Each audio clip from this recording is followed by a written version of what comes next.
Pourquoi tu veux que j'aille sur cet homme-là, Seigneur? Il n'y a pas grand-chose à dire. Et pourtant, il y a beaucoup à dire dedans. Lorsque j'ai lu ce passage, je l'ai dit de maintes fois. Vous savez que la Bible dit que Dieu parle tantôt d'une manière, Dieu parle tantôt d'une autre. Parce qu'il est Dieu. Il est Dieu. Je ne vais pas m'attarder, on va rentrer dans le livre du sujet, Seigneur. Alors, ça se trouve dans l'évangile de Jean, chapitre 5. Soyez attentifs aux paroles, parce que je ne les répéterai pas. Après cela, il y eut une fête des Juifs, et Jésus monta à Jérusalem. Or, à Jérusalem, près de la porte des brebis, il y avait une piscine qui s'appelait en hébreu Bethesda, qu'il y avait 5 portiques. Sous les portiques étaient couchés de nombreux malades, des aveugles, des boiteux, des paralytiques, atteints de toute maladie. Ils attendaient le mouvement de l'eau, car un ange du ciel descendait de temps en temps. Pour la piscine, il agitait l'eau. Et celui qui descendait le premier, après l'eau qui était agitée, il était guéri, quelle que soit sa maladie. Et là, l'importance, là, au verset 5, là se trouva un homme malade, depuis 38 ans couché. Jésus l'ayant vu couché, et sachant qu'il était malade, longtemps qu'il était malade, et il lui dit, veux-tu être guéri?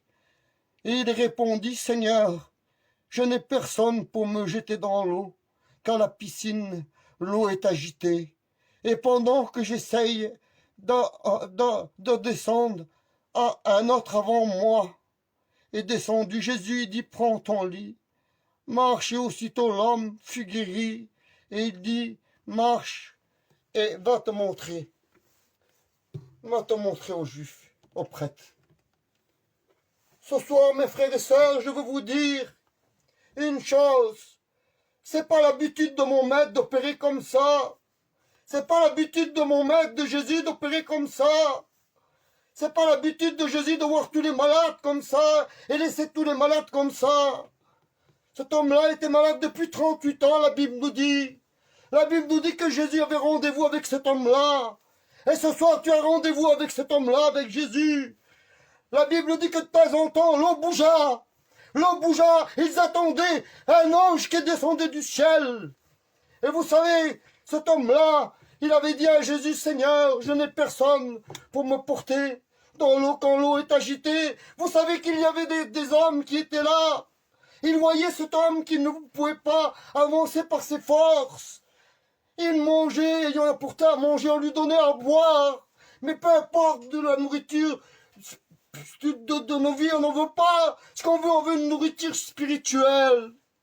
On veut une nourriture spirituelle, on veut l'eau vive que Jésus nous a promis dans l'évangile de 4 de l'évangile de Jean. À la Samaritaine au chapitre 13, il est dit que Jésus dit à la Samaritaine au chapitre 13, quiconque boira de l'eau de ce puits aura toujours soif. Mais moi je lui donnerai de l'eau même que cette eau vivra dans la vie éternelle. Vivra jusqu'à dans la vie éternelle. Cette eau vivra jusqu'à dans la vie éternelle. Voyez, il n'y a pas de hasard avec le Seigneur. Le Seigneur avait rendez-vous avec cet homme-là. Et vous savez ce qui m'a frappé, touché, mes frères et sœurs, c'est que là, il y avait des hommes qui voyaient cet homme-là couché. Ils le voyaient qu'il était malade. Ils voyaient que c'était un homme qui voulait être guéri. Il n'y avait personne pour le jeter dans l'eau quand l'eau était agitée. Alors Dieu pouvait faire des miracles. Il pouvait simplement dire à tout le monde, levez-vous et marchez, que toutes vos maladies soient guéries. C'était dans la capacité de Jésus de faire cela. Il ne l'a pas fait parce qu'il y avait de l'incrédulité, mes frères et sœurs. Aujourd'hui, on vit dans l'incrédulité. Ne nous cachons pas la face devant Dieu. Seigneur, combien de gens se perdent devant Dieu? Devant le Seigneur, combien de gens partent, se perdent dans le monde? À part des fois, nos paroles, nos propos, on ne s'occupe pas. Le Seigneur nous a donné une tâche, mes frères et sœurs. C'est d'aller réconforter ces gens-là. Dans l'évangile de Jean, Jésus dit, dans 14 et 15, il dit, vous ferez des miracles comme moi, et vous en ferez bien encore des plus grands que moi. Mes frères et sœurs, ce n'est pas l'importance de porter la plus belle parole, le plus beau mot de Dieu, mais c'est que Dieu veut faire dans ta vie. Peut-être que tu te trouves dans cette situation d'angoisse, que tu attends depuis 38 ans, que Jésus vienne te visiter. Tu es seul dans un coin, tu es attristé, tu as tiré pour ton angoisse, par ta maladie, ta misère. Mais Dieu te connaît, Dieu a un rendez-vous, tu as un rendez-vous avec Jésus ce soir. Ce soir, tu as un rendez-vous, non pas à Bethesda, mais là où que tu trouves. Jésus est descendu du ciel, et il est venu voir cet homme, il a dit, « Que veux-tu que je te fasse? Tu veux être guéri ?» L'homme ne savait pas à qui il parlait. Il ne savait pas à qui il parlait. Dans l'évangile de 3, chapitre 3, de l'évangile de Jean, Nicodème va dire, si un homme de Dieu ne peut faire de miracles, si Dieu n'est avec lui. Nicodème avait reconnu que Jésus était le Fils de Dieu. Alors mes frères et sœurs, laissez-moi vous dire que Jésus ce soir connaît ton problème. Jésus connaît tes difficultés. Jésus sait par là où tu passes. La maladie, Jésus peut l'enlever. Jésus veut travailler dans les cœurs, Seigneur. Ne soyons pas incrédules à nous juger les uns les autres, à nous porter un jugement infavorable sur nous, à nous détruire, à nous dévaster. Le maître pouvait guérir tous ces gens-là, mais il ne l'a pas fait, il avait une raison. Parce que bien sûr qu'il les a guéris, parce que la Bible nous dit qu'il se rendra souvent au temple. Pourquoi faire, à votre avis, pour guérir tous ces malades qu'il avait laissés derrière? Après que les gens ont entendu que Jésus, qu'il avait guéri cet homme-là depuis 38 ans, on a fait quoi après? Parce que la Bible nous parle où Jésus passait, il guérissait des multitudes de malades. Des multitudes de malades, Seigneur. Nous devons nous appuyer les uns sur les autres, de ne point nous juger. Voyez-vous, cet homme-là, il ne s'est pas plaint. Il ne s'est pas plaint, il n'a pas dit à l'autre, Seigneur, viens m'aider, la Bible ne nous dit pas ça. Il a simplement dit, Seigneur, chaque fois que je veux descendre, il n'y a personne pour m'amener. Il n'y avait personne, cet homme avait rendez-vous avec Jésus. Vous savez, je dois vous dire quelque chose, la mort, il n'y a pas de hasard. Avec la mort, nous y avons tous rendez-vous avec la mort. La mort, nous y avons tous rendez-vous, nous n'échapperons pas à la mort. La Bible dit, il est réservé à un homme de mourir une seule fois. Après quoi vient le jugement de Dieu. Parfois, nous sommes blessés par nos frères et sœurs. Parfois, nous négligeons la parole de Dieu. Peut-être que ça ne te plaît pas ce soir, mais il y a un mot pour une personne ce soir. Et c'est là l'importance de Dieu. C'est là l'importance de Dieu pour moi. C'est que Dieu a disposé ça sur mon cœur qui est lourd ce soir, il est très lourd. Jésus veut te parler ce soir à toi particulièrement qui a besoin d'être vérifié. Ça fait 38 ans que tu suis le Seigneur, mais tu es vide, tu es sec. Et tu as besoin de cette eau vive. Jésus l'a dit, moi je donnerai cette eau vive jusqu'à de l'éternité. Quiconque boira de mon eau n'aura jamais plus soif. Pourquoi tu n'auras soif ce soir? Tu n'as plus soif. Tu es sec parfois. La Bible dit que tu es sec. Tu es sec comme un nappe sans eau. Et Jésus veut te donner de l'eau à boire ce soir. Cette eau vive, c'est Jésus qui la donne, c'est pas moi. C'est pas moi, c'est lui le guérisseur, c'est lui le faiseur de miracles, c'est lui le Dieu que tu dois te confier, c'est pas dans l'homme, l'homme porte le conseil de Dieu. Mais je ne suis pas là pour abaisser personne, je ne suis pas là pour juger personne, mais je suis là pour vous dire, mes frères et sœurs, il y a des frères et sœurs qui ont besoin d'être soutenus, il y a des frères et sœurs, bien évidemment, il y a le confinement, Seigneur, mais la prière de la foi, Seigneur, un coup de téléphone, un aide, un appel, pour réconforter un frère, une sœur dans les problèmes, les difficultés, dans le sang de Jésus.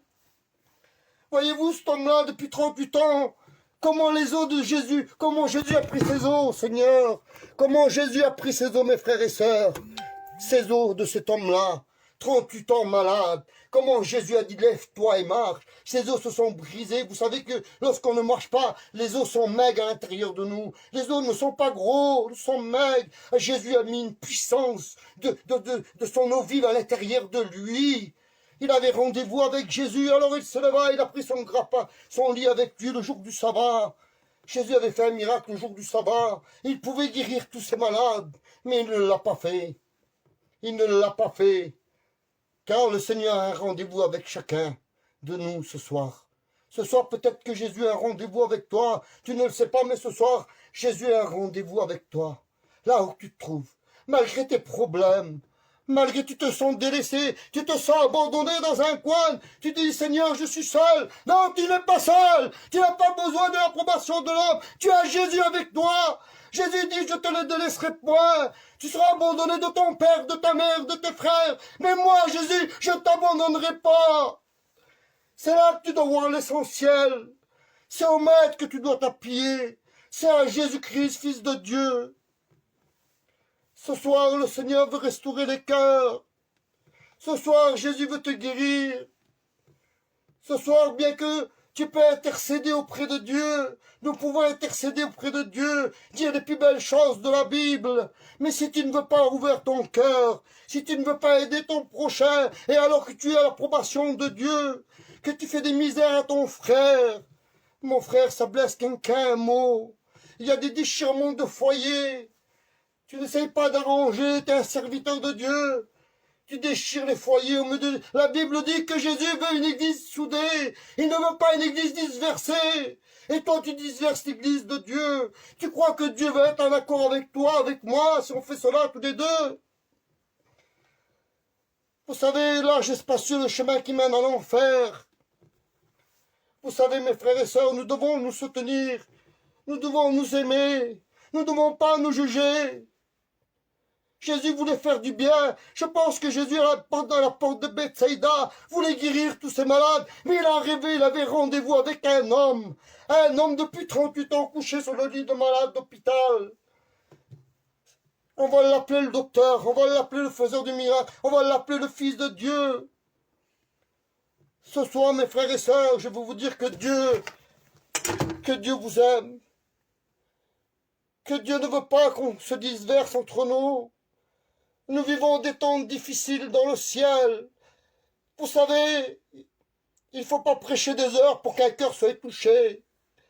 La Bible dit un mot, mais ouvre ton cœur un peu, ouvre tes yeux, ouvre ton esprit, que Dieu veut travailler là où tu as mal. C'est le Saint-Esprit de la troisième personne de la divinité de Dieu qui veut travailler. La Bible dit dans Jean, il est plus avantageux que moi, je m'en vais Jésus, et que l'Esprit vienne. Mes frères et sœurs, il y a tellement de tumulte parmi le peuple. Il y a tellement de discorde parmi le peuple. Seigneur, nous passons des nuits à prier pour les malades. Eh bien, si Dieu veut la prendre, eh bien, Seigneur, merci Seigneur. Je l'ai dit à cette petite fille qui m'a appelé tout à l'heure, nous l'avons placée dans les prières. Avec mes frères, nous avons prié, intercédé.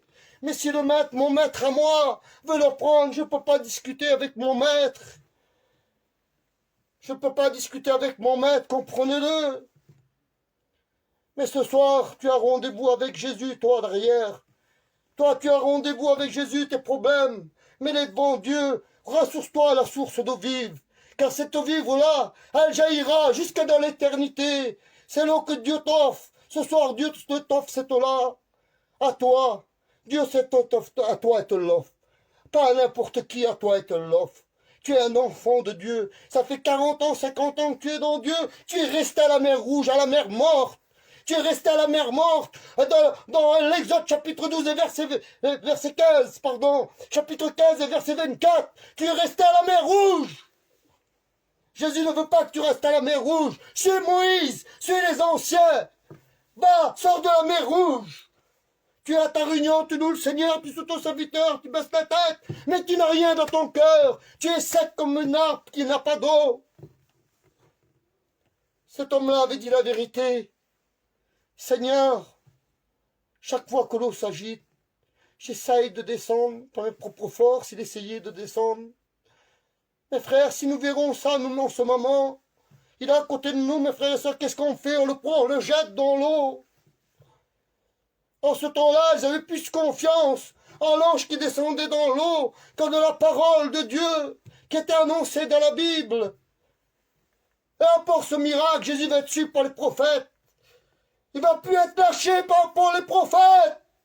Les prophètes vont suivre Jésus à la trace. Parce qu'il avait fait un miracle le jour du sabbat. Et cet homme-là ne connaissait pas qui était Jésus.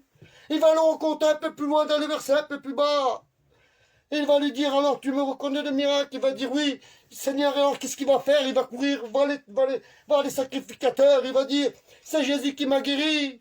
Et dès ce jour-là, Jésus fut poursuivi à la trace. Mes frères et sœurs, à la trace. La Bible dit que toutes les multitudes de fous, tous les malades se déplacèrent. De Tibériade, de Galilée, de partout, ça se déplaçait. Ça se déplaçait de partout. Mais Dieu n'a pas fait une exception d'aucune guérison. Dieu a la capacité ce soir. Tu as rendez-vous avec cet homme-là, avec ce Jésus qui te dit en 2 mots, veux-tu être guéri?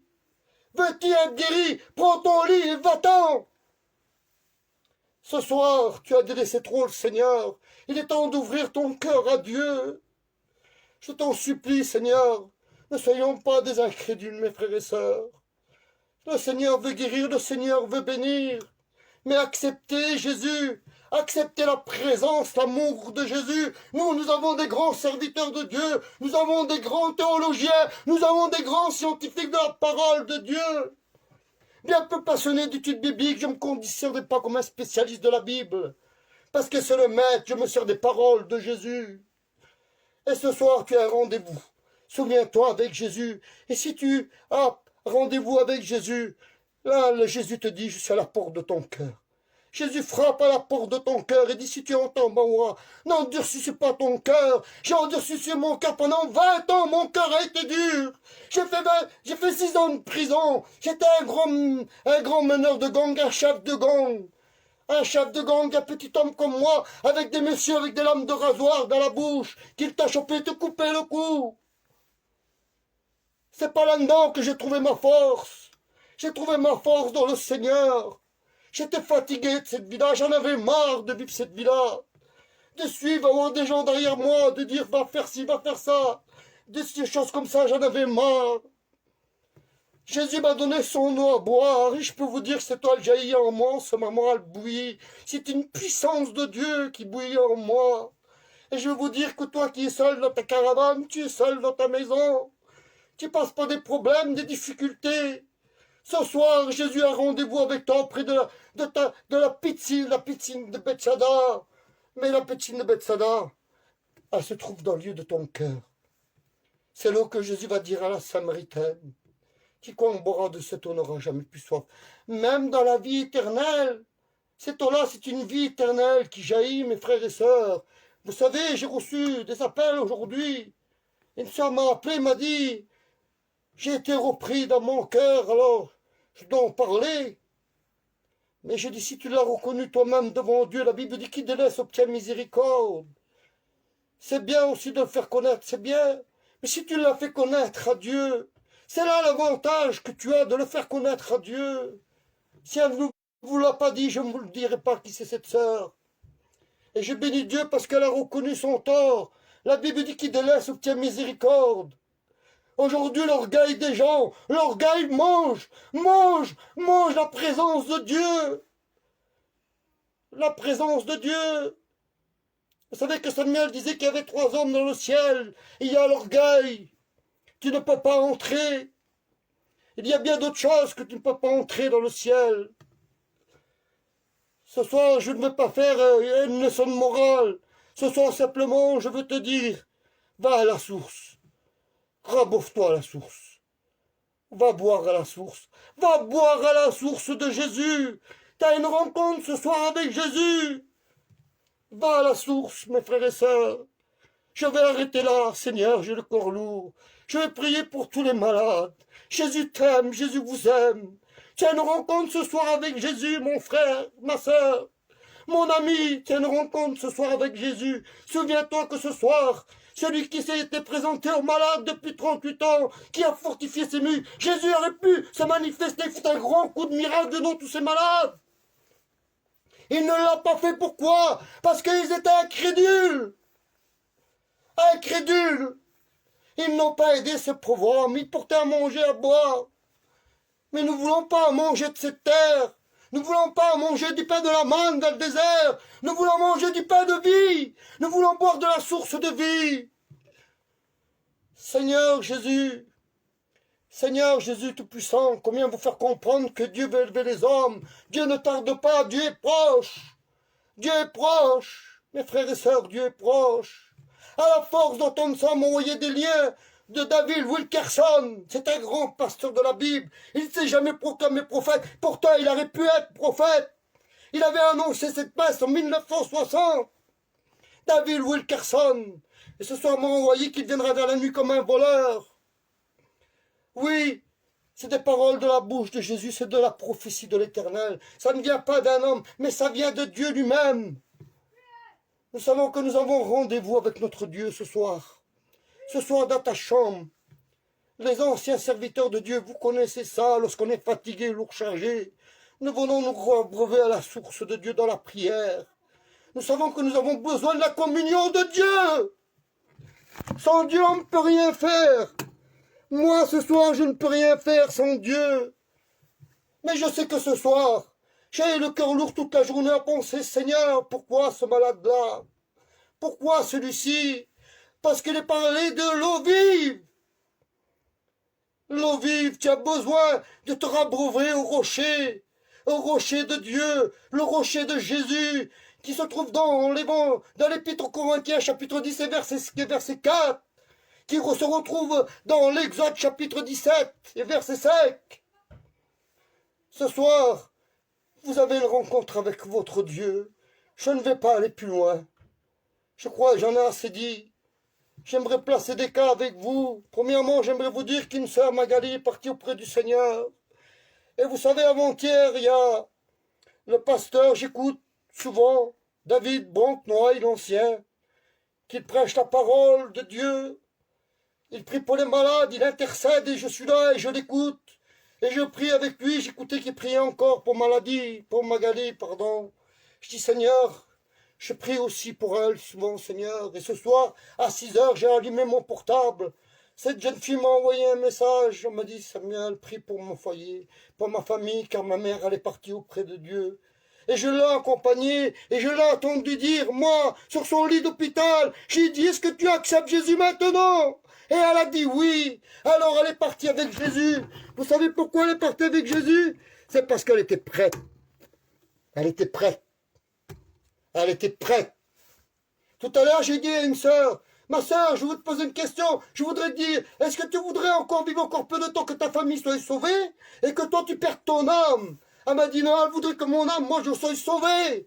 Je voudrais que mon âme soit sauvée. Et elle avait bien répondu à cela, car la Bible dit, sauve ton âme avant de sauver celle des autres. Amen, gloire à Dieu. Alors nous allons prier pour ce garçon aussi qui s'appelle Raphaël Santiago de Montpellier, de Perpignan, pardon, qui est en intervention chirurgicale, je ne sais pas. Mais nous allons prier pour lui. Nous allons prier aussi pour la famille de Magali, Seigneur, qui passe par le deuil.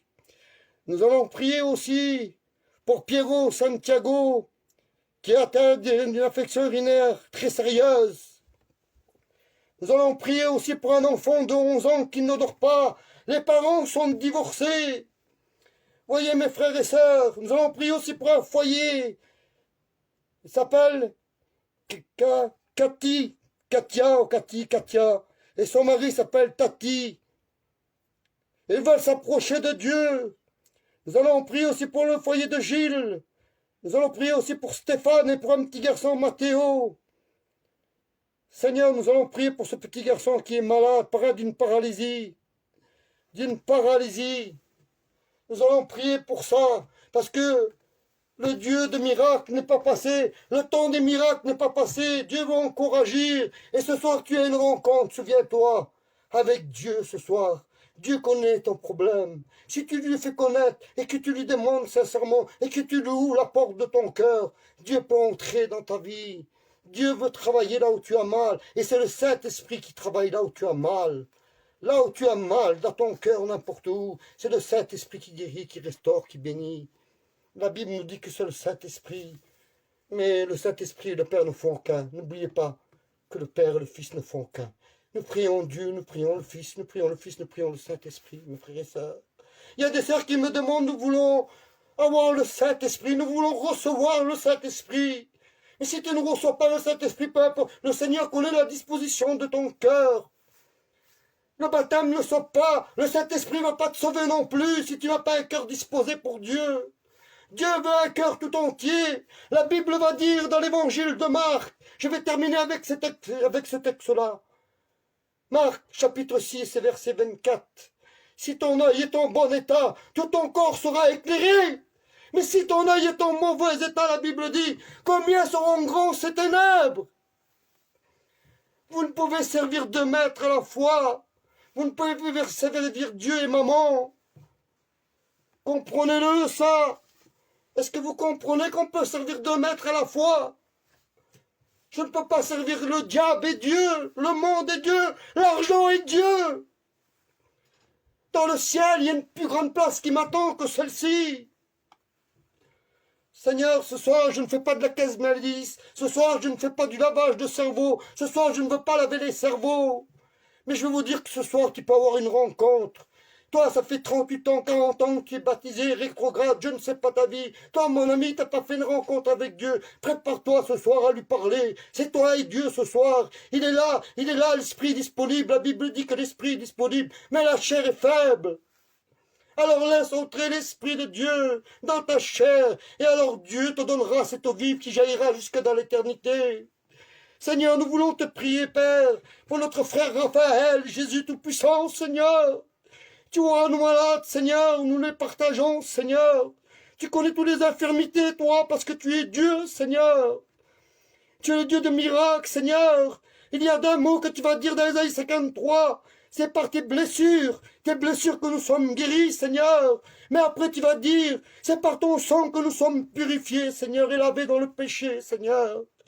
Seigneur Jésus, je le crois, Seigneur, que tu peux intervenir, Père, car le temps des miracles n'est pas passé, Seigneur. Je te prie, Seigneur, pour ceux qui restent, Seigneur, toi, ces enfants, Seigneur, que j'ai accompagnés jusqu'au bout, Père. Seigneur, tu vois Magali partie auprès de toi, j'ai la certitude dans mon cœur, parce que je l'ai accompagnée jusqu'au bout, Père. Parce que tu es le Dieu de miracles, tu peux le faire, Seigneur. Seigneur, je veux te placer, Seigneur, cette famille qui place par le deuil. Seigneur, qu'il n'y a pas un découragement, Seigneur, parce que le diable, quand il y a découragement, il vient foutre le trouble, Seigneur. Alors, au nom de Jésus, Seigneur, je te prie, Père. Je te prie, Père, pour ces familles, Seigneur, qui passent par le deuil. Je te prie, Père, de descendre, Seigneur, les consoler leur cœur. Seigneur, parce qu'ils croient en toi, Père. Seigneur, bien sûr qu'il y a des non-convertis, Seigneur. Mais Seigneur, peu importe, tu es le Dieu, nous te laissons faire, Seigneur. Nous plantons, Seigneur, et c'est toi après qui travaille, Seigneur. Daniel, Seigneur, qui ne mange plus, qui est intubé de partout, Seigneur. Nous voulons que tu poses ta main sur ce frère, Seigneur. Nous voulons à combien, Seigneur, que tu le guérisses, Seigneur Jésus-Christ. Seigneur, toi, de partout, Seigneur. Il y a eu une erreur, Seigneur, de docteur. Mais toi, Seigneur, Nicodème, va reconnaître que tu es venu de Dieu, le docteur de docteurs, le Dieu de miracles, Seigneur. C'est toi que ce soir, Seigneur, que je prie, Père. Je ne puis